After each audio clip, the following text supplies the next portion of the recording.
नमस्कार। पिछली क्लास में अपने प्रिपरेशन की विधियां करी थी कि एल्किल हैलाइड का निर्माण कैसे किया जाता है। ये कर लिया था। इसके बाद इसके भौतिक गुणधर्म देखे थे और अब आगे है इसके रासायनिक गुणधर्म। रासायनिक गुणधर्म में है कि एल्किल हैलाइड किसके साथ क्या अभिक्रिया करेगा, कौन सी अभिक्रिया करेगा और उत्पाद क्या बनाएगा। लास्ट में बताई थी 4 अभिक्रियाएं, नाभिक स्नेह प्रतिस्थापन है, विलोपन है, धातुओं से है, अपचयन है। तो अब स्टार्ट करते हैं दोबारा से ये नाभिक स्नेही प्रतिस्थापन अभिक्रिया। इससे पहले पिछली क्लास के अंदर एक कमेंट आया था कि हाइड्रोजन की जगह ये जो है अपने रिप्लेस करवाते हैं। जैसे ये था आपके पास CH3 या CHHHH प्लस आप अभिक्रिया करवा दोगे हैलोजन की है कि जो ये Cl जो है HCl मान लो टूटेगा तो H पॉजिटिव है Cl नेगेटिव। अपने बार बार यही कर रहे हैं कि तोड़ेंगे H पर क्या आता है पॉजिटिव और Cl पर क्या आता है नेगेटिव। यही तो करवाते हैं बार बार कि यहाँ से इस एक को निकाल दो, या आपने ले रखा था यहाँ Cl2 पहली जो अभिक्रिया की, तो यहाँ से एक पर पॉजिटिव है एक पर नेगेटिव। हाइड्रोजन निकलेगा पॉजिटिव तो कार्बन पर क्या आएगा नेगेटिव। नेगेटिव भाग इस पॉजिटिव भाग के साथ जोड़ दो तो Cl जुड़ेगा यहाँ से। अब कमेंट आया था कि हाइड्रोजन का ही रिप्लेस क्यों हो रहा है, हाइड्रोजन की जगह ही अपने हैलोजन को क्यों जोड़ रहे हैं, हाइड्रोजन की जगह न जोड़कर कार्बन पर क्यों नहीं जोड़ते। तो पहली बात तो ये कि कार्बन की जगह जोड़ेंगे तो कार्बन की जगह उसे जोड़ सकते हैं जिसकी वैलेंसी 4 हो, यानी कि जो 4 बंध बनाएगा एक साथ। अब कार्बन ने 4 बंध बना रखे हैं एक साथ, मान लिया कि ये चारों बंध इसके तोड़ देंगे, तोड़ दिए, चारों हाइड्रोजन निकल गए, इसको बाहर निकाल दें और इसकी जगह Cl लगाएं या हैलोजन कोई लगाएं, तो हैलोजन जो होता है Cl या कोई भी हैलोजन उसके बाह्यतम कोश में 7 इलेक्ट्रॉन होते हैं। 4 से तो मान लिया बंध बना लेगा, वो भी उसकी एक्साइटेड अवस्था में, लेकिन 3 जो है इलेक्ट्रॉन बचेंगे, एक यूनिक इलेक्ट्रॉन बचेगा और ऐसा कभी भी नहीं होता क्योंकि अपने अभिक्रिया कर रहे थे एल्किल हैलाइड। एल्किल का मतलब एक कार्बन श्रृंखला ही तो है। अब इसमें से कार्बन ही गायब कर देंगे तो कार्बन श्रृंखला बचेगी कैसे, और एल्किल हैलाइड नहीं बन सकता। तो बनाना आपको एल्किल हैलाइड है, इसलिए आप यहां से कार्बन को नहीं हटाओगे, हाइड्रोजन को हटाओगे। ठीक है। इसके बाद नेक्स्ट है नाभिक स्नेही प्रतिस्थापन अभिक्रिया। सबसे पहले तो ये बात समझो कि नाभिक स्नेही क्या है। यहाँ पर 2 नाम आते हैं, एक तो नाभिक स्नेही और एक आता है इलेक्ट्रॉन स्नेही। पहले मैं बता चुका हूं एक बार आपको कि नाभिक स्नेही, नाभिक का मतलब होता है धनायन पॉजिटिव, और इलेक्ट्रॉन स्नेही का मतलब नेगेटिव यानी इलेक्ट्रॉन। तो नाभिक स्नेही तो वह होगा जिसे जरूरत होगी किसकी, धनायन की। खुद नहीं होगा, खुद तो वो ऋणायन होगा। नाभिक स्नेही जो है खुद तो ऋणायन होगा, लेकिन जरूरत उसको होगी, नाम से स्पष्ट है नाभिक स्नेही, यानी कि स्नेह करेगा किससे, नाभिक से, यानी धनायन। नाभिक किसे बोलते हैं, धनायन को। धनायन से स्नेह करेगा यानी कि धनायन की तरफ आकर्षित होगा, और धनायन की तरफ आकर्षित कौन होगा, ऋणायन होगा। तो जो ऋणायनिक कोई भी है वह क्या होगा, नाभिक स्नेही, और जो धनायनिक कोई भी है वह क्या हो जाएगा अपने आप, इलेक्ट्रॉन स्नेही, क्योंकि इलेक्ट्रॉन से स्नेह किसे होगा, धनायन के तो होगा। तो ये तो होगी अब तक बात यहाँ पर नाभिक स्नेही और इलेक्ट्रॉन स्नेही। जैसे HCl है तो HCl के मध्य ये बंध है, इस बंध को तोड़ोगे तो हाइड्रोजन पर आएगा पॉजिटिव और Cl पर आएगा क्या, नेगेटिव।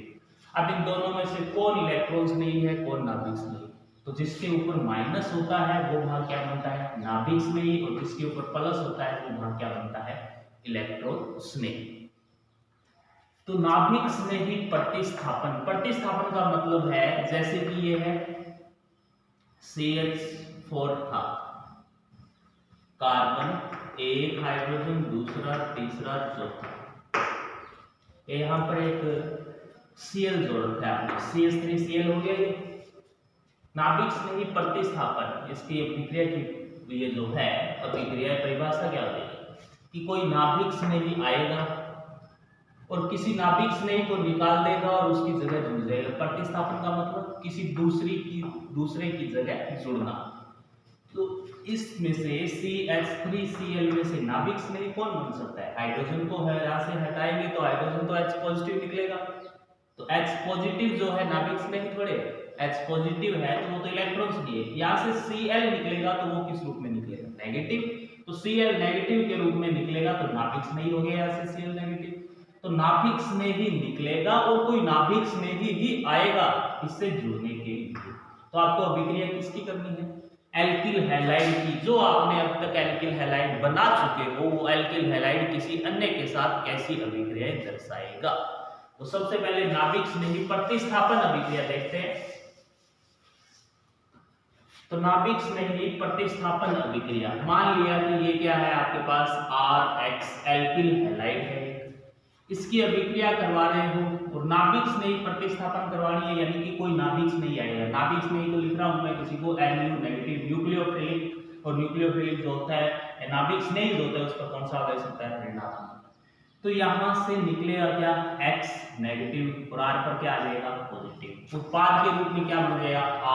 RNU, क्योंकि पॉजिटिव भाग के साथ तो हमेशा किसे जोड़ना है? नेगेटिव भाग को, तो RNU बन गया। वापस से बाहर को निकला यहाँ से X नेगेटिव। ये X नेगेटिव कहीं किसी और के साथ जुड़ेगा जहां से ये NU आया है, यानी कि न्यूक्लियोफिलिक जो आया है उसके साथ जुड़ जाएगा। अब बात हुई कि निकला कौन बाहर? ये कौन है? X नेगेटिव क्या बना यहाँ पर? नाभिक स्नेही, नाभिक स्नेही। और जुड़ा कौन है? NU, ये भी एक नाभिक स्नेही, ये भी क्या है? नाभिक स्नेही।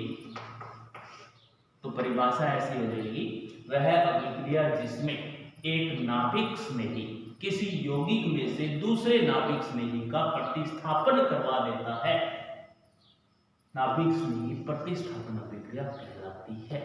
ये तो हो गया। अब ये एक यौगिक था, इसको निकाल के ये जो आया था इसकी जगह बैठ गया, इसकी जगह ही तो बैठा है, तभी तो ये यौगिक बन गया यहाँ पर। और ये खुद जिसको निकाल दिया बाहर चला गया, तो ये क्या बन गया? नाभिक स्नेही। तो ये अभिक्रिया अपने यहाँ पर करेंगे। बात करते हैं नाभिक स्नेही प्रतिस्थापन में। तो नाभिक स्नेही प्रतिस्थापन अभिक्रिया जो है दो प्रकार की है। एक तो है SN1 और एक है SN2। सबसे पहले कि SN1 और SN2 है क्या? SN का मतलब है सब्स्टिट्यूशन न्यूक्लियोफिलिक 1 का मतलब है यूनिमोलिकुलर।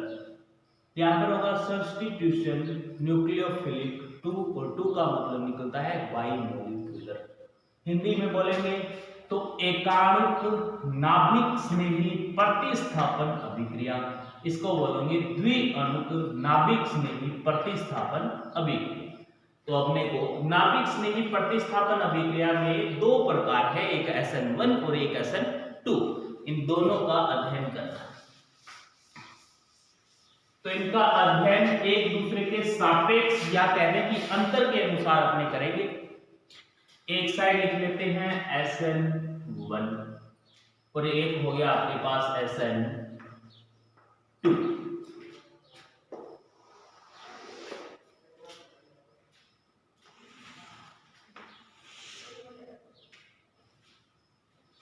तो सबसे पहले SN1 जो है इसका दूसरा नाम, पूरा नाम क्या है? या नाम लिख रहा हूं, एक अणुक या एकाणुक बोल देंगे उसे, एकाणुक नाभिक स्नेही, नाभिक स्नेही प्रतिस्थापन, एकाणुक नाभिक स्नेही प्रतिस्थापन अभिक्रिया। इसका नाम क्या हो जाएगा? द्विअणुक नाभिक स्नेही प्रतिस्थापन अभिक्रिया। द्विअणुक नाभिक स्नेही प्रतिस्थापन अभिक्रिया। ये तो हो गया पहले इनका दोनों का नाम। अब फिर है कि यहां पर एकाणुक बोला है और यहां बोला है द्विअणुक। इससे ये कभी नहीं कहेंगे कि ये कितने पदों में संपन्न होती है। इनका पहला पॉइंट है असाइनमेंट का, यह है 2 पदों में संपन्न होती है। कितने में बताया है? 2 पदों में।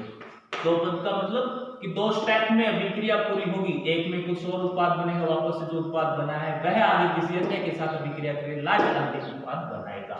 तो 2 पदों में पूर्ण होती है। और जबकि ये जो अभिक्रिया है, यह अभिक्रिया 1 पद में पूर्ण होगी। कितने में? 1 पद में पूर्ण। अब ये याद रखिएगा जो एकाणुक है वो 2 पदों में, तो इस चीज से तो निर्धारण होता नहीं, इस चीज यानी 2 पद है इस पर आधारित नहीं है इसका नाम एकाणुक। इसका नाम जो है वो वेग निर्धारित पद में कितने अनुभाग ले रहे हैं उस पर आधारित है कि एकाणुक बोलेंगे या द्विअणुक बोलेंगे, बात आगे आ जाएगी। तो सबसे पहले कि ये तो 2 पदों में पूर्ण होती है और ये 1 पद में पूर्ण होती है। अब ये 2 पद है कौन से, ये देख लीजिए। मान लिया कि आपके पास कोई एल्किल हैलाइड है, क्योंकि आपको अभिक्रिया करेंगे किसकी? एल्किल हैलाइड की। एल्किल हैलाइड चैप्टर है, वह एल्किल हैलाइड किसी अन्य के साथ कैसी अभिक्रिया दर्शाएगा वो करनी है बात। तो एल्किल हैलाइड जो है सबसे पहले ये है आपके पास CH3C CH3 CH3 Cl plus यहां पर सबसे पहले क्या होगा? सबसे पहले एक कार्बन आयन बनेगा, ये Cl नेगेटिव जो है यहां से निकलेगा। पहला स्टेप, प्रथम पद जो है मंद गति से होगा। कैसा होगा? मंद पद है। प्रथम पद जो है कैसा होगा? स्टेप फर्स्ट है ये मंद पद। और मंद पद जो है हमेशा वो कैसा होता है, यानी कि जिस पद के अंदर या जिस स्टेप के अंदर गति जो है धीमी हो उसे तो मंद कहेंगे, और धीमी गति है वो कौन सा होता है? वेग निर्धारक पद, यानी कि रेट ऑफ रिएक्शंस का निर्धारण करने में जो पद भाग लेगा वो भाग ये है।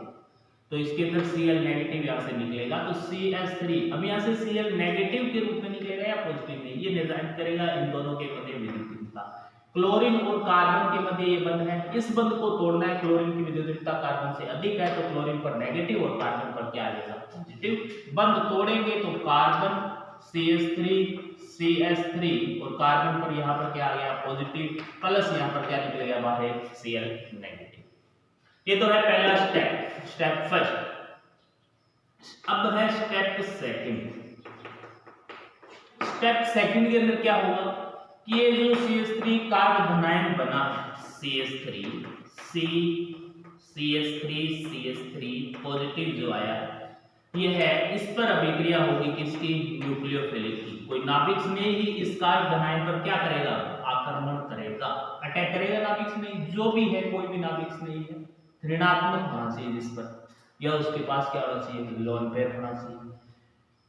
तो स्टेप सेकंड जो है ये कैसा है? तीव्र पद। कैसा बताएंगे? तीव्र पद। और तीव्र पद कभी भी वेग निर्धारण में भाग नहीं लेता। जो अभिक्रिया है उसका वेग निर्धारित मंद पद में होता है, तीव्र पद में नहीं होता। ये बात याद रख लेना सीधी। तो तीव्र पद है। अब उत्पाद क्या बन गए? यहाँ से CH3 नीचे है और यहाँ क्या बन गया आपके पास? तो उत्पाद तो बनाना था, ये उत्पाद बनाया, लेकिन कितने पद में बनाया? 2 पदों में पूर्ण होती है। ये लाइन लिखी और 2 पद में पूर्ण कर दी। इस साइड 1 पद में पूर्ण होती है। आपके पास ये है CH3 आपके पास है CH3Cl। इसके हाइड्रोजन जो है वो अलग अलग कर देते हैं, हाइड्रोजन। तो पहले स्टेप के अंदर ही डायरेक्टली ये बंध जो है क्या होगा? यहाँ पर न्यूक्लियोफिलिक अटैक करेगा, नाभिक में ही जो है अटैक करेगा, लेकिन विपरीत दिशा से करेगा। कहां से? जहां से Cl जुड़ा हुआ है, जिसको निकालना है उस दिशा से नहीं करेगा। ये हाइड्रोजन तो चतुष्फलकीय संरचना है तो ऊपर नीचे भी है, तो यहां से अटैक करेगा इस दिशा से। जिस दिशा से Cl जुड़ा हुआ है उस दिशा से कभी भी अटैक नहीं कर सकता, क्योंकि अभी तक Cl जुड़ा हुआ है, निकला नहीं। निकलने से पहले ही अटैक करेगा। अटैक करेगा तो आगे बनेगा आपके पास NU डैश डैश डैश जुड़ने का प्रयास करेगा, पूर्णतया जुड़ा नहीं है। ये भी हाइड्रोजन है, हाइड्रोजन है, ये टूटने का प्रयास करेगा। कौन? Cl, नीचे भी क्या था? हाइड्रोजन। क्या हुआ है? पद अभी तक एक ही चल रहा है, एक ही स्टेप में पूर्ण होगी और चलते चलते क्या होगा? ये बंद टूट जाएगा और ये पूर्णतया बन जाएगी। यहाँ क्या दिखाया गया है कि इसने अटैक किया है तो ये बंद कमजोर पड़ेगा, ये दिखा दिया। डैश डैश डैश का मतलब बंद टूट रहा है, और यहाँ पर NU ये जुड़ रहा है, जुड़ने का प्रयास हो रहा है डैश डैश डैश से, बंद बन रहा है। तो यहाँ पर कार्बन जो है हाइड्रोजन हाइड्रोजन न्यूक्लियोफिलिक यहाँ से जुड़ गया, एक क्या जुड़ा है यहाँ पर? हाइड्रोजन।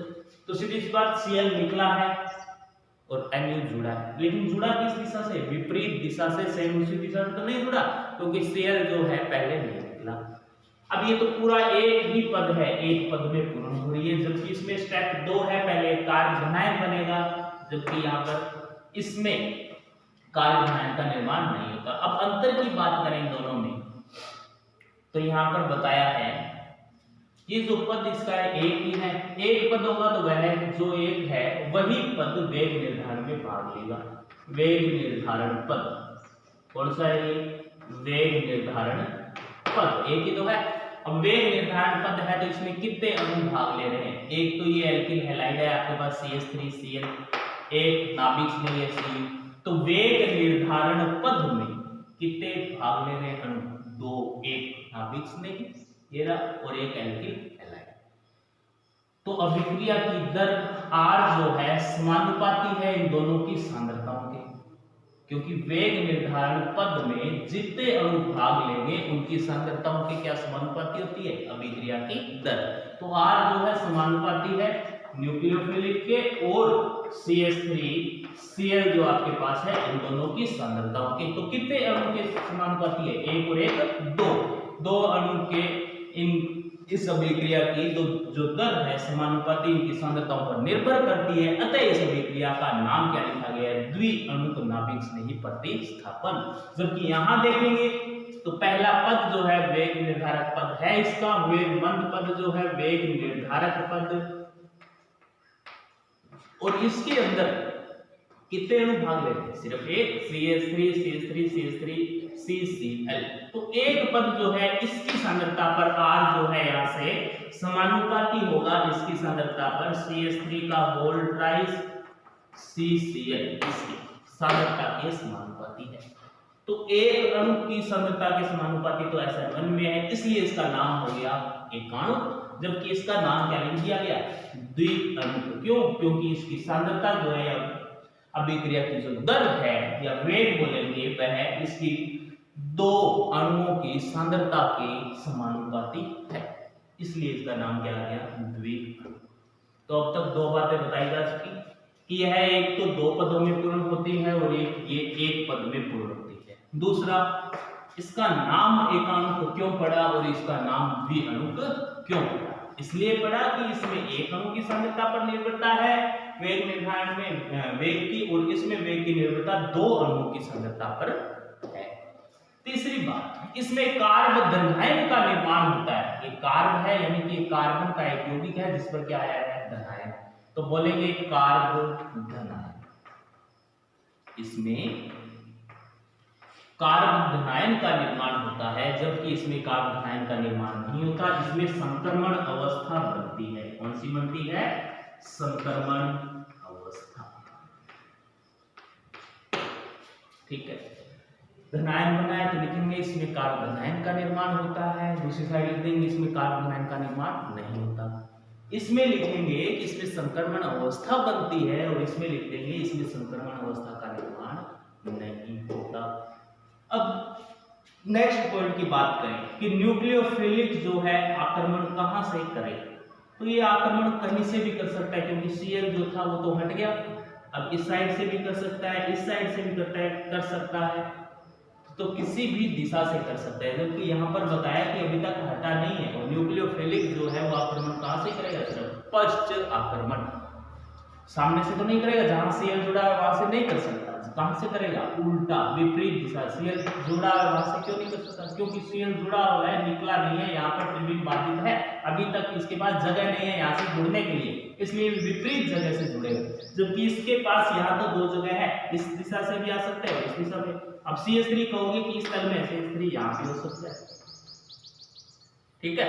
अब इसके अंदर अग्र और पश्च दोनों दिशाओं से आक्रमण हो सकता है, जबकि इसमें सिर्फ एक पश्च आक्रमण हो सकता है। तो यहाँ लिखेंगे इसमें पश्च आक्रमण होता है और इसमें अग्र एवं पश्च दोनों आक्रमण हो सकते हैं।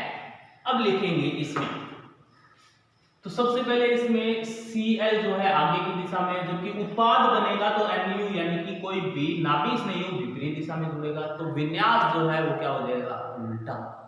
विन्यास बदल जाएगा, इसका 180 डिग्री कोण पर हो जाएगा पूरा पूरा।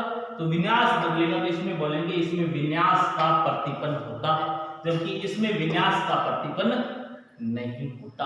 अब इसके अंदर आगे से जुड़े या पीछे से जुड़े अग्र और पश्च दोनों आक्रमण हो सकते हैं।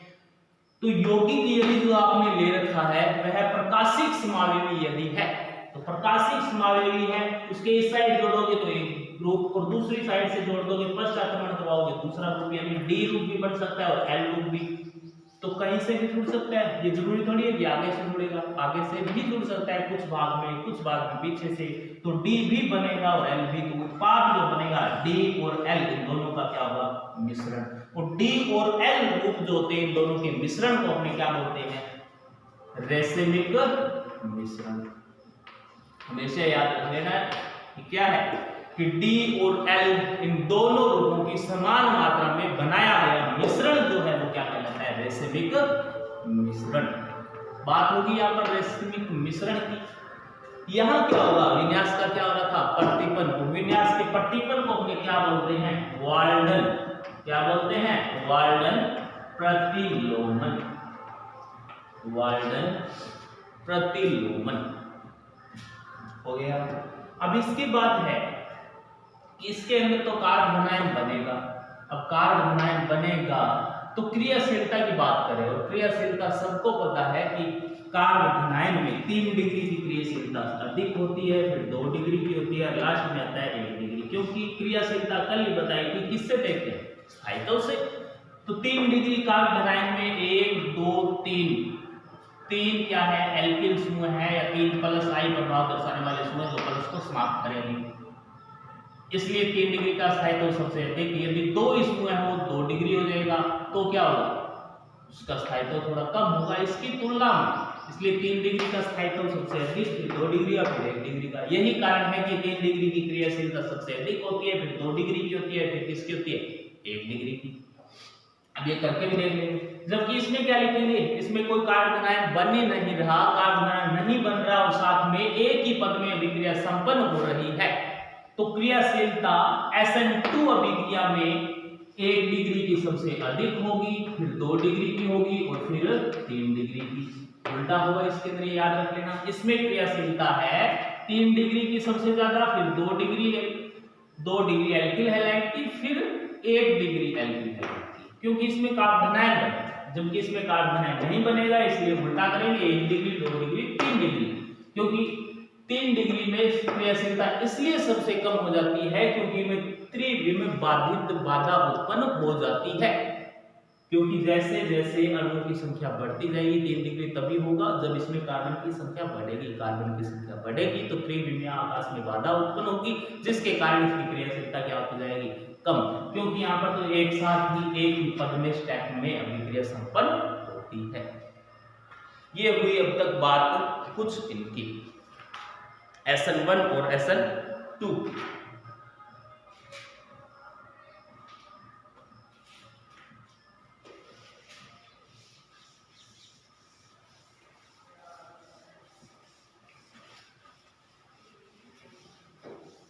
SN1 होती है नाभिक एकांक और SN2 है द्विक। तो SN1 जो है इसकी हमने देखनी है क्रिया भी, उससे पहले वापस से देख लो कि SN1 के बारे में क्या क्या होता है। सबसे पहला पॉइंट कि एक पद में नहीं, SN1 जो है 2 पदों में संपन्न होती। दूसरा पॉइंट, इसमें कार्बनायन का निर्माण होता है। तीसरा पद, इसमें रैसिमिक मिश्रण बनता है। चौथा पद, इसमें अग्र एवं पश्च किसी भी दिशा से आक्रमण किया जा सकता है। 5वां पॉइंट, इसे SN1 या एकाणुक नाभिक स्नेही प्रतिस्थापन अभिक्रिया इसलिए कहते हैं क्योंकि इस अभिक्रिया में वेग निर्धारण में जो रेट है, वेग निर्धारण पद है, उसमें एक अणु भाग लेता है। रेट ऑफ रिएक्शंस जो है SN1 में एक अणु यानी अणुओं की संख्या जो है एक है, उस एक अणु के समानुपाती होती है, इसलिए इसे क्या बोल दिया SN1। बाकी इसमें रासायनिक मिश्रण का निर्माण होगा और 3 डिग्री इसमें सबसे ज्यादा क्रियाशील है, फिर 2 डिग्री क्रियाशील है, फिर 1 डिग्री क्रियाशील। ये सारी बातें विपरीत जो होगी वो किस पर लागू होगी? SN2। ये तो होगी SN1 और SN2। अब है SN1 के अंदर एक क्रिया, और क्रिया विधि लगभग तो मैं इसमें कर चुका हूं पहले ही। तो SN1 की जो क्रिया विधि है वो देख लीजिए कि आपके पास है। सबसे पहले KOH है, KOH का क्या होगा? आयनन।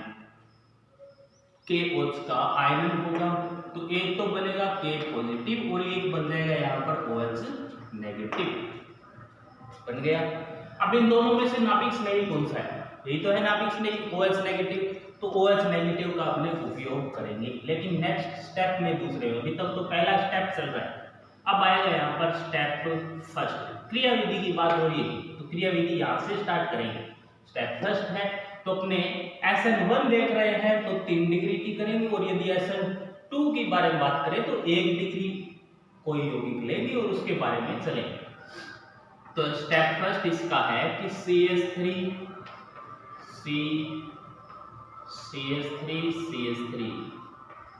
Cl।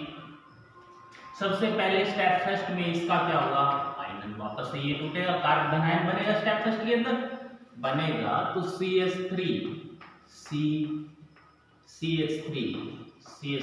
यहां से इस बंध को तोड़ना है। तोड़ोगे तो इस पर तो आया पॉजिटिव और Cl पर क्या आया है? नेगेटिव। हो गया। अब आएगा आपका स्टेप सेकंड। स्टेप सेकंड में क्या होगा? स्टेप सेकंड में कि ये जो कार्बन आयन बना है, इस पर जो आपने पहले से एक नाभिक स्नेही बना रखा है वो आक्रमण करेगा। CH3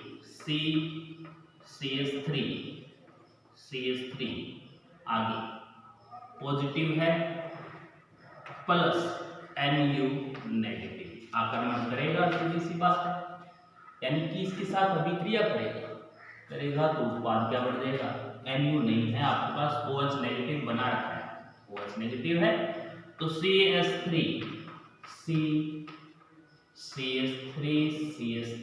OH, ये आपके पास उत्पाद बना है। उत्पाद क्या बना है आपके पास? OH का मतलब अल्कोहल। अल्कोहल बना है, वो भी कितना डिग्री? 3 डिग्री, क्योंकि अल्कोहल OH जिस कार्बन से जुड़ा है वो हमें कितने से जुड़ा है? 1 2 3। इस कार्बन की डिग्री 3 है तो अल्कोहल भी कितने डिग्री है? 3 डिग्री अल्कोहल। अब लास्ट में बात करते हैं कि यहाँ पर Cl नेगेटिव है, ये कहाँ है? तो Cl नेगेटिव जो है पहले स्टेप में K पॉजिटिव बना था, उसके साथ जुड़कर क्या बना देगा यहाँ से? K। ये होगी इस अभिक्रिया की क्रिया विधि। किसकी? SN1 की, जो 2 पदों में संपन्न होती है। सबसे पहले ये तो आपको एक KOH के साथ अभिक्रिया करवाओगे तो KOH का तो आयनन करवाना पड़ेगा। दूसरा स्टेप फर्स्ट जहां से स्टार्ट होगा, इसमें सबसे पहले कार्बन आयन बनाया है, दूसरा कार्बन आयन पर जो आपने एक नाभिक स्नेही बनाया है वो अभिक्रिया करेगा और उत्पाद बनाएगा। ये होगी SN1 की क्रिया विधि। और जो SN2 के अंदर जो मैंने अभिक्रिया लिखी थी वो क्या थी? SN2 की क्रिया विधि। तो दोनों की ये होगी क्रिया विधि। इसके अंदर 2 स्टेप है, उसके अंदर एक, इसलिए इसको तो बोल दिया आप लोगों ने 2 पदों में और उसको बोल दिया 1 पद। तो अब तक बात की है हमने SN1 अभिक्रिया के बारे में और SN2 अभिक्रिया के बारे में। अब SN1 और SN2 इसके बाद क्या है? ये दोनों के होने के बाद नाभिक स्नेही प्रतिस्थापन अभिक्रियाएं। नाभिक स्नेही प्रतिस्थापन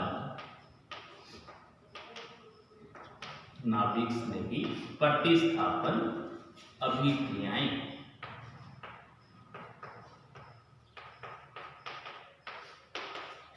अब तक तो नाभिक स्नेही प्रतिस्थापन अभिक्रिया की परिभाषा करी है, उसके दो प्रकार हैं SN1 और SN2, उसके बारे में पढ़ा है। अब है कि नाभिक स्नेही प्रतिस्थापन अभिक्रियाएं, कुछ अभिक्रियाएं कौन कौन सी मुख्य अभिक्रियाएं जो हमें दी गई है। तो सबसे पहले 1 नंबर आती है, तो नाभिक स्नेही प्रतिस्थापन के अंदर अपने अभिक्रिया कर रहे हैं कि एल्किल हैलाइड किसी अन्य के साथ कौन सी अभिक्रिया दर्शाएगा। तो सबसे पहले अपने बोलेंगे साइनाइड का निर्माण। सबसे पहले है साइनाइड का निर्माण। अब साइनाइड का निर्माण कैसे होता है, यही है सबसे पहले। अब साइनाइड का निर्माण, साइनाइड नहीं एल्किल साइनाइड बोल देंगे अपने, एल्किल साइनाइड का निर्माण, एल्किल साइनाइड का निर्माण करेंगे कैसे। अभिक्रिया करवानी है किसके साथ, एल्किल हैलाइड के साथ। ये आपके पास है R यानी कि एल्किल, हैलाइड है कोई भी हैलोजन ले रखा है, X ले लिया आप लोगों ने। तो अभिक्रिया किसके साथ करवानी है, मेन यहाँ पर यही है कि अभिक्रिया किसके साथ करवानी है। अभिक्रिया करवाओगे KCN के साथ। यदि आप RH की अभिक्रिया KCN के साथ करवाओगे तो उत्पाद क्या बनेगा। उत्पाद सीधा सबको पता है कि एक बंद यहाँ से ये टूटेगा तो K पर पॉजिटिव, CN पर क्या आएगा नेगेटिव, और यहाँ से ये टूटेगा तो इस पर नेगेटिव, इस पर पॉजिटिव। जिसका नेगेटिव है वो नेगेटिव भाग, जिसका पॉजिटिव है वो पॉजिटिव भाग आपस में जोड़ दो। तो तोड़ने के बाद जिस पर पॉजिटिव किस पर आएगा, R पर तो पॉजिटिव और X पर क्या आएगा नेगेटिव, और इस साइड में K पर पॉजिटिव और CN पर क्या आएगा नेगेटिव। तो ये नेगेटिव भाग इसके साथ जोड़ दो और ये पॉजिटिव भाग इसके साथ जोड़ दो। दो अलग अलग उत्पाद जो बनेंगे वो कौन से होंगे, R के साथ कौन जुड़ा CN, तो ये हो गया RCN। दूसरा X के साथ कौन जुड़ा K, तो यहाँ पर हो गया KX। होगी अभिक्रिया कि एल्किल हैलाइड है उसकी अभिक्रिया पोटेशियम साइनाइड से करवा रहे हैं, तो निर्माण किसका हो रहा है, एल्किल साइनाइड का, साथ में पोटेशियम हैलोजन का। तो अभी तक तो R लिया था, R न लेके कोई मुख्य ले लेते हैं अपने, जैसे ये है आपके पास CH3Cl। अभिक्रिया करवा रहे हो पोटेशियम साइनाइड के साथ, क्या उत्पाद बनेगा। R को भूल जाओ, X को भी भूल जाओ, X की जगह यूज आ गया Cl, R की जगह CH3 ले लिया, कुछ भी ले सकते हैं। R की जगह कार्बन का कोई भी यौगिक ले सकते हैं, X की जगह 4 नाम बता रहे, फ्लोरीन, क्लोरीन, ब्रोमीन और आयोडीन, इनमें से कोई भी यौगिक। अब क्या बनेगा उत्पाद, सीधा सा है कि CH3 के साथ Cl जोड़ दो और बचा हुआ K और Cl आपस में, क्योंकि यही बताया था ये बंद तोड़ोगे तो CH3 पर तो आएगा क्या पॉजिटिव और Cl पर क्या आएगा नेगेटिव, और इसमें से K पर पॉजिटिव और Cn पर क्या आएगा नेगेटिव। तो ये पॉजिटिव भाग इस नेगेटिव के साथ और ये नेगेटिव इसके साथ जोड़ेंगे तो उत्पाद क्या बनेगा, CH3Cn plus KCl, potassium chloride बन गया यहाँ पर। तो ये होगी एल्किल साइनाइड का निर्माण। किया किससे आपने, एल्किल हैलाइड से।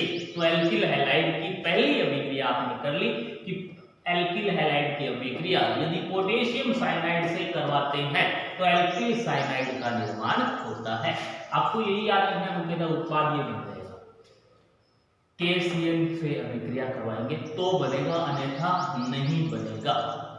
साइनाइड यदि बनाना है आपको एल्किल हैलाइड से तो KCN से ही अभिक्रिया करवानी पड़ेगी। अब एक और अभिक्रिया आती है, दूसरा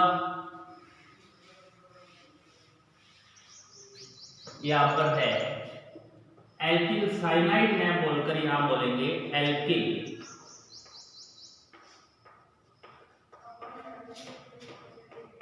आइसो साइनाइड का निर्माण, एल्किल आइसोसाइनाइड का निर्माण। अब एल्किल आइसोसाइनाइड,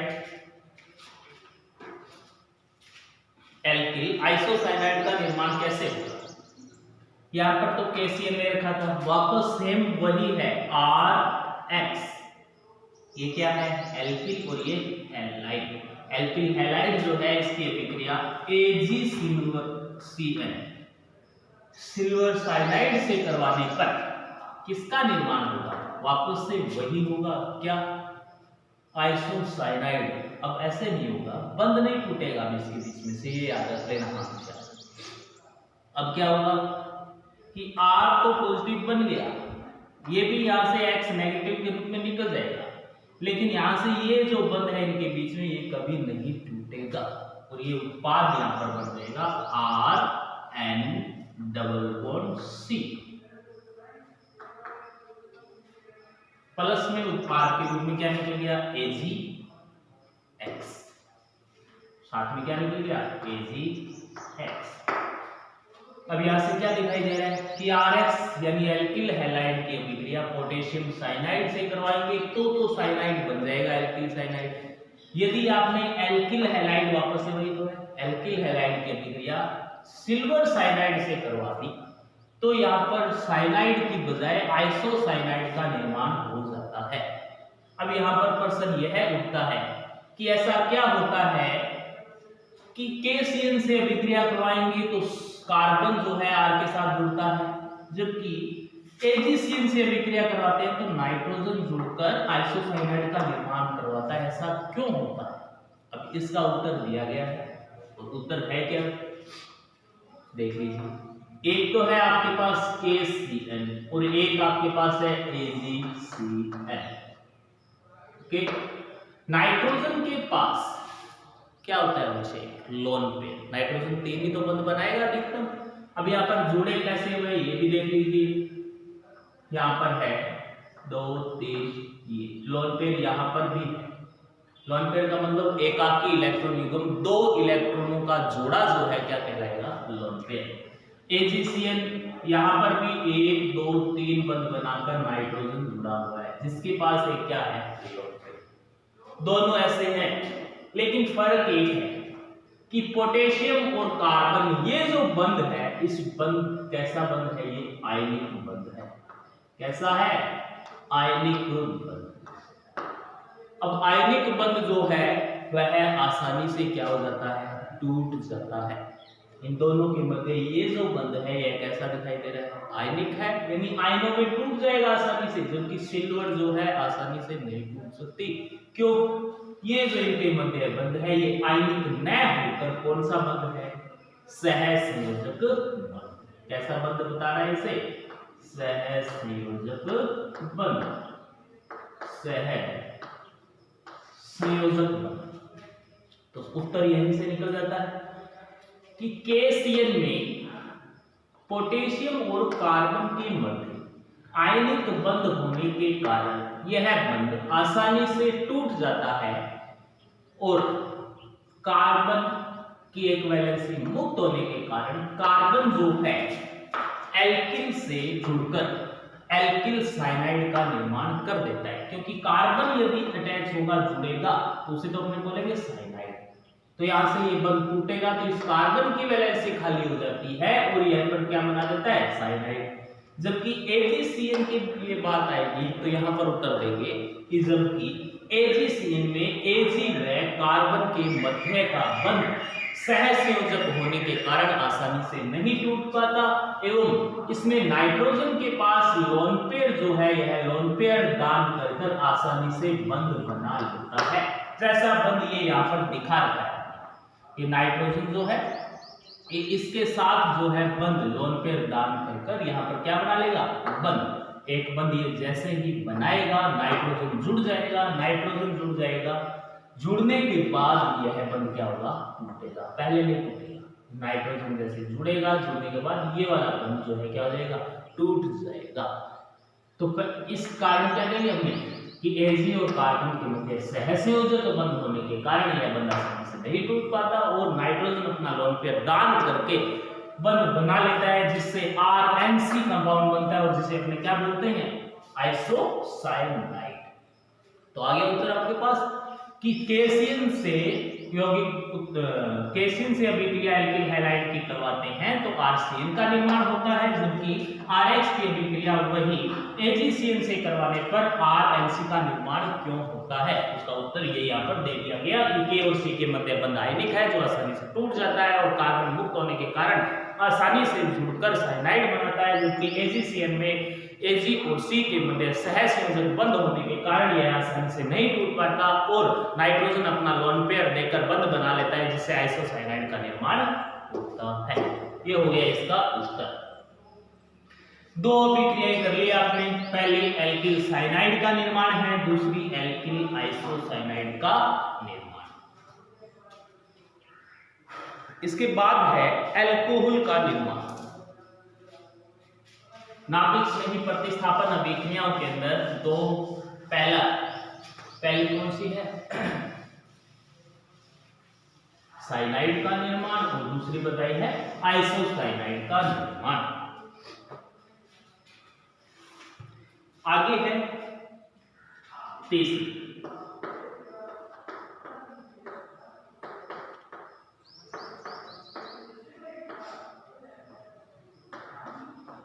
अल्कोहल का निर्माण।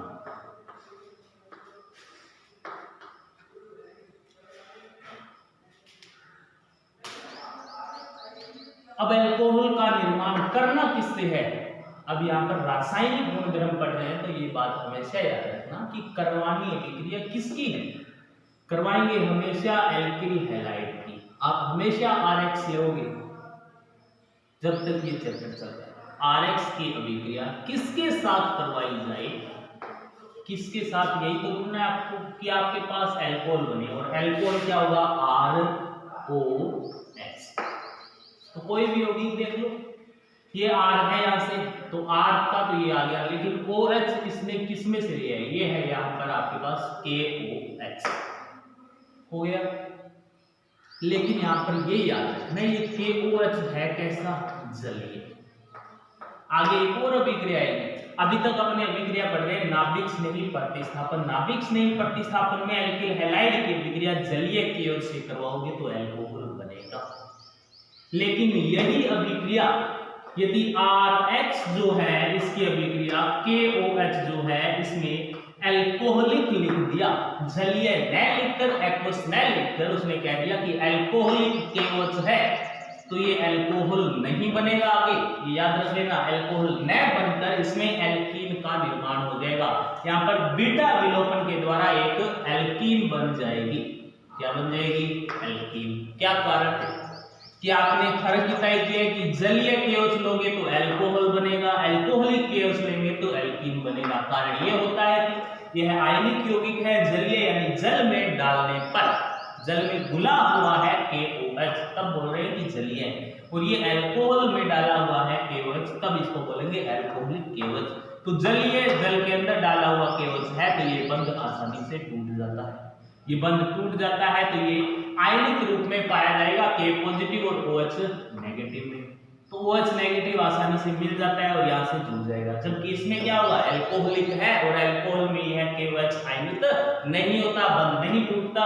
इसलिए यहाँ पर RH मान लिया कि ये यौगिक आपके पास ये था CH3CH2, यहाँ पर X तो यहाँ पर CH2H ऐसे था। तो अल्कोहलिक लेवल से अभिक्रिया करवाई, अल्कोहलिक है तो ये टूटेगा नहीं, टूटेगा नहीं तो ये बंध ऐसे नहीं टूटेगा। ये किसको साथ ले जाएगा? इस H को साथ ले जाएगा। ये H को इसको साथ लेकर जाएगा तो ये तो जिससे X जुड़ा हुआ है उसको अल्फा और आगे वाले को बोलेंगे बीटा। तो अल्फा बीटा विलोपन इसको बोल देंगे सीधा, और दोनों की वैलेंसी आपस में जुड़कर यहाँ किसका निर्माण करवा देंगे? बंध निर्माण किसका होगा? एल्कीन का।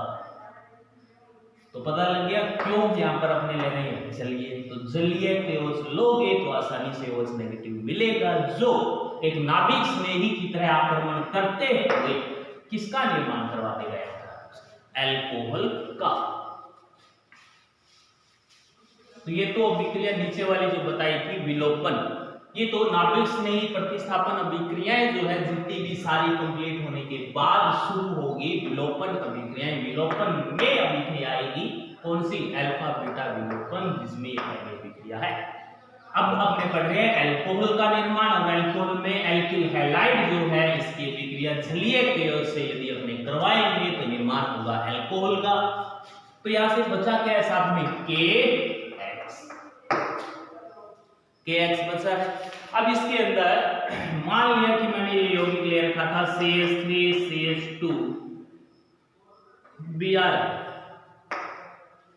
अभिक्रिया करवा दी KOH और साथ में लिख रखा है जलीय। उत्पाद बनाना है आपको, सीधा ही दे दिया, यहां पर लिख दिया A और आगे लिख दिया निम्न अभिक्रिया में A क्या होगा बताइए। तो आपको सिर्फ इतना ही देखना है कि ये कौन सा यौगिक है, एल्किल हैलाइड। एल्किल हैलाइड की अभिक्रिया करवा रखी है किसके साथ, KOH के साथ, और वो भी कैसा है, जलीय। तो ये आयनिक होगा, तो OH इस Br की जगह आएगा और Br किसकी जगह आएगा, OH की। प्रतिस्थापन ही तो करवाना है एक दूसरे का, यानी कि ये OH किसकी जगह बैठ जाएगा, Br इस OH की जगह। अरे सीट अदला बदली कर ली बस, और की काम करे। Br जो है यहां पर आ गया, तो यहां बनेगा CH3CH2 CH3CH2 और ये OH जो है इसकी जगह आ गया, तो यहां हो गया OH प्लस KBr बन गया। ये हुआ अल्कोहल का निर्माण। यहां आपके नेक्स्ट है थायोल का निर्माण। 4 नंबर बोलेंगे। अल्कोहल हो गया, अल्कोहल का उल्टा, जैसे आपने पहली अभिक्रिया साइनाइड बनाया था, दूसरा साइनाइड नया बनाकर उल्टा बनाया था NC, ये तो बनाया था। तीसरी में आपने बनाया है OH, और OH का उल्टा, अल्कोहल का उल्टा थायो अल्कोहल ही तो होता है, या उसको क्या बोलते हैं, थायोल, और थायोल को बोलते हैं S। O की जगह क्या लगाते हैं, सिर्फ S। तो चौथा है एल्किल या एल्केन थायोल का निर्माण। चौथा क्या है, एल्केन थायोल का निर्माण, चौथी अभिक्रिया। अब ये अभिक्रिया भी क्रम से ऐसी करनी पड़ेगी आपको कि पहले साइनाइड है, दूसरी आइसोसाइनाइड, तो आसानी से याद होते हैं, एक साथ कंपैरिजन में पढ़ेंगे। तो तीसरी अल्कोहल, चौथी थायो अल्कोहल या थायोल का निर्माण। अब एल्केन थायोल का निर्माण कैसे होगा, अब इसका निर्माण होगा कि सोडियम या पोटेशियम हाइड्रोजन सल्फाइड NaSH या KSH की अभिक्रिया, आप जैसे आपको अभिक्रिया करवानी है एल्किल हैलाइड की, करवाएंगे किसके, NaSH के साथ, बस इतना ही है, NaSH के साथ, या यहाँ पर RH जो है KSH के साथ अभिक्रिया करवा दो। यहाँ पर KOH, ये यहाँ पर क्या है KOH, यहाँ पर O की जगह क्या लगा दिया S, तो फर्क तो इतना ही है ना, S लगाया, और S का मतलब थायोल है, अल्कोहल की जगह क्या बोल देंगे, थायोल। तो यहाँ से X जाएगा जुड़े अपन SH, तो आ गया यहाँ पर RSH, प्लस में यौगिक दूसरा कौन सा बन गया, NaX, एक तो बन गया यहाँ पर NaH, नीचे वाली अभिक्रिया में RSH प्लस Na की जगह यहाँ पर क्या आ गया, KX। पूरी अभिक्रिया इसकी देखेंगे तो R की जगह जैसे मान लो CH3Cl आपने ले रखा है, अभिक्रिया करवा दी NaSH, उत्पाद क्या बना, उत्पाद अपने आप बना हुआ ही है कि Cl जो है किसके साथ निकलेगा, Na के साथ, यहाँ से बंद तोड़ना बताया है, सेम वापस यही बात है कि K से यहाँ से बंद तोड़ा है और इसमें यहाँ से तोड़ेंगे, तो CH3 जो है इसके साथ ये बंद टूटेगा तो कौन जुड़ेगा इसके साथ, SH, तो ये क्या होगा, थायोल। एसिड जहां जुड़ जाएगा वो यौगिक क्या होगा, थायोल, प्लस में साथ में क्या है NaCl, सेम इसी के अंदर है। NaSH न लेकर आपने मान लिया कि KSH ले रखा है, तो यौगिक उत्पाद कौन सा बन जाता, CH3SH। ये उत्पाद, मुख्य उत्पाद जो है वो तो क्या रहता, वही रहता, लेकिन K जो है वो आ जाएगा इसकी जगह, Na की जगह क्या आ गया, KCl। ये होगी आपकी 1 2 3 4 अभिक्रिया, पहली साइनाइड, दूसरी आइसोसाइनाइड, तीसरी अल्कोहल, चौथी थायो अल्कोहल या थायोल की। अब पांचवी अभिक्रिया जो है इसकी बात करते हैं, नाभिक स्नेही प्रतिस्थापन में 4 अभिक्रिया कर ली हमने ने।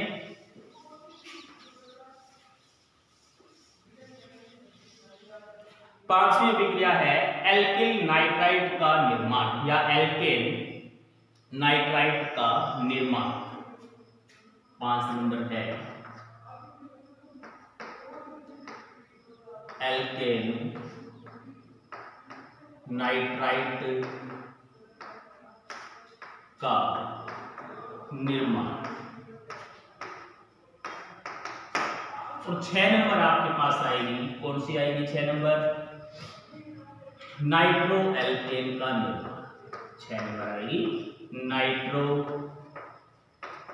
एल्केन का निर्माण। अब इन दोनों के अंदर एक शब्द है नाइट्राइट और एक शब्द है नाइट्रो। नाइट्रो ग्रुप कौन सा होता है? जहां से नाइट्रोजन किसी अन्य के साथ जुड़ेगा वो कौन सा है? नाइट्रोजन ग्रुप ही तो है। यानी कि R के साथ कहीं NO2 जुड़ गया तो वो कौन सा है? Nitro alkene. अब जोड़ेंगे कैसे? बात यहां पर आके समाप्त होगी। अब कैसे जोड़ेंगे ये देख लीजिए। जोड़ने के लिए तो पहले तो है कि एल्केन नाइट्राइड जो है इसमें तो RH की अभिक्रिया आपको करवानी पड़ेगी KNO2 के साथ। अब यहां पर ये याद रखना है कि K पोटेशियम के साथ आपने लिख तो KNO2 रखा है, लेकिन ये जुड़ा हुआ KNO2 नहीं है। इसकी संरचना ऐसे है कि RH plus KON double bond है ऐसे। पोटेशियम और ऑक्सीजन के मध्य बंध है यहां पर। और सेम यहां आएगा ये प्रोसेस कि RH प्लस, जैसे आपने पहले अभिक्रिया साइनाइड वाले में किया था कि KCN लिया था, यहां है KNO2। दूसरे में लिया था आपने AgCN, यहां आएगा AgNO2। हो गया। अब इसके अंदर क्या है? इसके अंदर है जुड़ा हुआ वापस सेम वही तरीका है। Ag के साथ नाइट्रोजन नहीं है, Ag के साथ कौन जुड़ा है? ऑक्सीजन है, क्योंकि नाइट्रोजन 3 बंध बनाएगा। यहाँ पर अब नाइट्रोजन के पास लोन पेयर है और इस नाइट्रोजन के पास भी यहाँ पर क्या है? Lone pair. तो अब आपको पता है कि बताया था K और Cn के मध्य बंध ये आयनिक, तो ये बंध भी कैसा? आयनिक। तो ये आसानी से टूट जाएगा, जबकि ये बंध टूटेगा क्या? नहीं टूटेगा। इसलिए यह लोन पेयर से क्या कर लेगा? बंध बना लेगा। सेम दोनों कंपैरिजन में चल रही है, जैसे उसमें बताया था सेम वही तरीका है कि RH पोटेशियम और ऑक्सीजन के मध्य का बंध आयनिक होने के कारण आसानी से टूट जाता है और उत्पाद क्या बनाएगा? यहाँ पर R, ये भी बंध टूटेगा। R पर पॉजिटिव, X पर नेगेटिव, K पर पॉजिटिव और इस भाग पर क्या आएगा? नेगेटिव। तो ये नेगेटिव भाग इस पॉजिटिव भाग के साथ जोड़ोगे तो RO डबल बॉन्ड N नहीं, RO single double bond O। तो ये क्या बन गया आपके पास? Alkene nitrite. यदि किसी एल्किल यौगिक के साथ ऑक्सीजन योग कर रहा है, ONO जुड़ा है, तो उसे क्या बोलेंगे अपने? नाइट्राइट। नाइट्राइट। दूसरा क्या बच गया? KX। तो साथ में निकाल देंगे अपने क्या? KX। सेम इसी के अंदर है कि ये बंध तो टूटा नहीं, पहले नहीं टूटा, तो ये यहां से ये R के साथ नाइट्रोजन बंध बनाएगा। नाइट्रोजन बंध बनाएगा, बंध बनाने के बाद ये बंध टूट जाएगा। तो यहां से जुड़ा कौन? नाइट्रोजन। नाइट्रोजन जुड़ा तो R के साथ RNO2। नाइट्रोजन ने योग दर्शाया है, या ये कहें ऐसे बंध बना लेगा RNO2 प्लस साथ में क्या निकला है? AgX। तो NO2 नाइट्रो समूह है, इसलिए इसको क्या बोल दिया? Nitro alkene. Nitro alkene. पता लग गया दोनों अभिक्रियाओं में। अब तक आपने 6 अभिक्रियाएं पढ़ ली। पहली अभिक्रिया साइनाइड, जो ये अभिक्रिया आप कर रहे हो सेम है, साइनाइड निर्माण हो या एल्केन नाइट्राइट निर्माण हो, दोनों में सेम प्रोसेस लागू हो रही है। उसमें KCN था। दोनों अभिक्रियाएं एक साथ करके देखो। ये है आपके पास RH प्लस यहाँ पर KCN, ये तो बताया था वहां पर। दूसरा उत्पाद क्या बनेगा वो देखना है, तो देखिए यहां से बताया था ये बंध टूटेगा, तोड़ दिया। ये बंध तोड़ा है तो इस पर पॉजिटिव नेगेटिव सेम है, इस पर पॉजिटिव नेगेटिव, यहां से K पर पॉजिटिव, इस पर नेगेटिव, तो ये नेगेटिव भाग इसके साथ जोड़ोगे तो उत्पाद बना RCN प्लस यहाँ पर K है तो KX। ये दोनों उत्पाद सेम है, आर सेम है, आगे वाला जो जुड़ना है वो सेम, दो फर्क इतना ही तो है। ये एक यौगिक आगे वाला जो है इतना ही अलग है, बाकी सब कुछ सेम है। इसके अंदर भी क्या है, सेम वही प्रोसेस, आर एक्स, यहां से बंद तोड़ा है, पॉजिटिव नेगेटिव भाग, तो प्लस AgCN था, ये बंद नहीं टूटेगा, ये बंद पे पहले बनाएगा, तो उत्पाद यहां से क्या बनाया था, RN double bond C plus K या Ag जो है उसके साथ क्या लिखेगा X, तो दोनों अभिक्रियाएं क्या है आपके पास से 6 अभिक्रियाएं कर रहे। साइनाइड आइसोसाइनाइड, एक सीधी है तो दूसरी हमेशा क्या बनेगी उल्टी, लगभग अभिक्रिया होगी। साइनाइड आइसोसाइनाइड, अल्कोहल थायो अल्कोहल, नाइट्रो और नाइट्राइट, है तो यौगिक वही ना, उल्टा करके लिखा है उसे बस सफर की टाइप। तो अब तक आपने 6 अभिक्रिया, अब इनके अंदर इसका मुख्य अभिक्रिया देख लो, मुख्य यानी कि R और Cl जो है वो चेंज कैसे करेंगे। एल्केन नाइट्राइड का निर्माण करवाना है, आपके पास है CH3CH2 B plus KON double bond O, अभिक्रिया करोगे तो क्या होगा, आपको पता है कि ये बंद टूटेगा, इस पर पॉजिटिव इस पर नेगेटिव, और ये बंद टूटेगा पॉजिटिव और नेगेटिव। ये आपको नहीं लगाने अभिक्रिया करते वक्त, ये मैं सिर्फ बता रहा हूं पॉजिटिव नेगेटिव लगाकर कि बंद तोड़कर कैसे करते हैं। तो पॉजिटिव भाग के साथ नेगेटिव जोड़ेंगे तो उत्पाद बन गया CH3CH2ON double bond O plus साथ में क्या निकला है KBr, ये तो बनाया उत्पाद। दूसरा एक बना क्या है एथिल नाइट्राइट, क्या नाम लिखा है ना एल्केन नाइट्राइड, तो एथेन नाइट्राइड या एथिल बोलते हैं, एथिल 2 कार्बन के लिए एथिल नाइट्राइड। यहां पर इसकी अभिक्रिया कैसे करेंगे, इसकी अभिक्रिया में ये ले लिया आपने CH3CH2CH2 Br plus AgON double bond O, ये क्या है आपके पास सिलोनाइट्रेट ही तो है, AgNO2 है, ये सिलोनाइट्रेट नहीं है। तो इसकी अभिक्रिया करवाओगे ये बंद नहीं टूटेगा, पता है आपको, क्योंकि ये बंद कैसा है सेंसिटिव है। जो उत्तर उसमें आया था सेम उत्तर इसमें आएगा, तो ये नाइट्रोजन का जो लोन पेयर है ये कहां बनाएगा बंद, यहां से तो ये बंद आंशिक रूप से टूट ही जाएगा पहले, तो जुड़कर बनाएगा क्या CH3 CH2 CH2 आगे N double bond OO plus AgBr बन गया। तो अब तक 6 अभिक्रिया कर चुके। नेक्स्ट इसके बाद है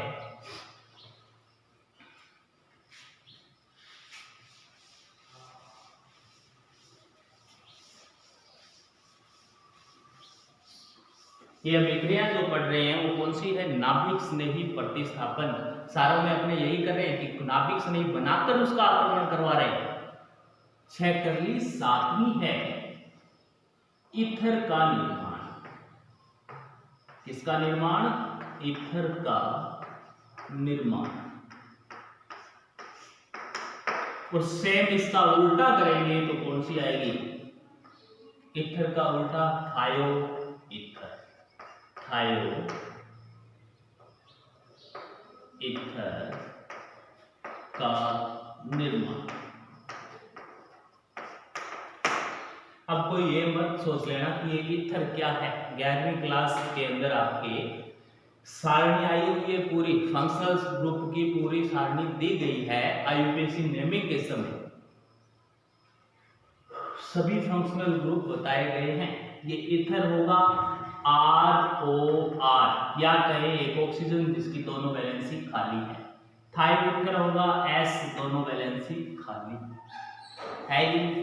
अब ईथर का निर्माण करेंगे कैसे, तो ईथर के लिए हमने दिया गया है कि RX जो है इसकी अभिक्रिया Ag2O के साथ करवाने पर निर्माण किसका होगा, ईथर का। अब कैसे करवाएंगे ईथर का निर्माण ये देख लीजिए। आपको लेने अणु कितने पड़ेंगे, 2, दो अणु आप लोगे तो यहां से ये कैसे जुड़ा हुआ है, AgOAg। अब यहां से एक Ag किसके साथ मिलेगा, इस एक X के साथ, दूसरा Ag किसके साथ निकलेगा, दूसरे X के साथ, क्योंकि आपने अणु कितने ले रखे हैं, दो ले रखे हैं। तो अब आपके पास कितने बच गए, दो। कौन बच गए, R। और ऑक्सीजन की वैलेंसी भी खाली कितनी होगी, दो। तो एक R तो एक Ag की जगह लगा दो, दूसरा R दूसरे Ag की जगह लगा दो। सेम ही तो प्रोसेस है। तो ये क्या बन गया, ROR प्लस निकला क्या है, AgX। कितने निकलेंगे AgX, दो, क्योंकि Ag की संख्या यहाँ पर कितनी है, दो, और R भी कितने ले रखे हैं, दो, या X कितने, दो। तो ईथर का निर्माण तो हो गया ये। इसके बाद दिया गया आपका थायो ईथर का निर्माण। अब थायो ईथर के निर्माण में Ag2O है, वहां पर अपने ले लेंगे वापस से RX जो है इसकी अभिक्रिया अपने करवाएंगे Na2S के साथ, Na2S के साथ Ag2S की जगह करवाएंगे किसके साथ, Na2S के साथ। अणु कितने लेंगे वापस से, दो। ये भी कैसे जुड़े हुए हैं, सल्फर है, इसके साथ एक Na साइड दिखा देना है, दूसरा Na। ये अणु कितने हैं, दो। एक टूटेगा तो यहाँ पर एक टूट गया। X जो है ये किसके साथ निकलेगा, Na के साथ, और R किसकी जगह जुड़ेगा, उसकी जगह। दूसरा जोड़ोगे टूटेगा तो R वापस से दूसरे Na की जगह। तो उत्पाद के रूप में अपने पास क्या बन गए, RSR प्लस Na। कितने हैं यहाँ पर, दो, तो दो बनेंगे NaX। संख्या कितनी बन जाएगी यहाँ पर अपने पास, दो। अब इनके अंदर लाइंस जो है बुक में भी लिखी हुई है, नोट्स के अंदर जो PDF आपको मिलेगी उसके अंदर भी कैसे अभिक्रिया के बारे में लिखते हैं वो भी दे दी है, या मैंने एक बोलकर पहले बता दी थी, उसके हिसाब से अपने सारे लिख सकते हैं। तो ये अभिक्रिया होगी 7वीं और 8वीं। 7वीं के अंदर क्या किया है, ईथर निर्माण के लिए ये याद रखना पड़ेगा कि ईथर और थायो ईथर में अणु आपको हैलाइड हैलोजन के कितने लेने पड़ेंगे, दो एल्किल हैलाइड के दो लेने पड़ेंगे।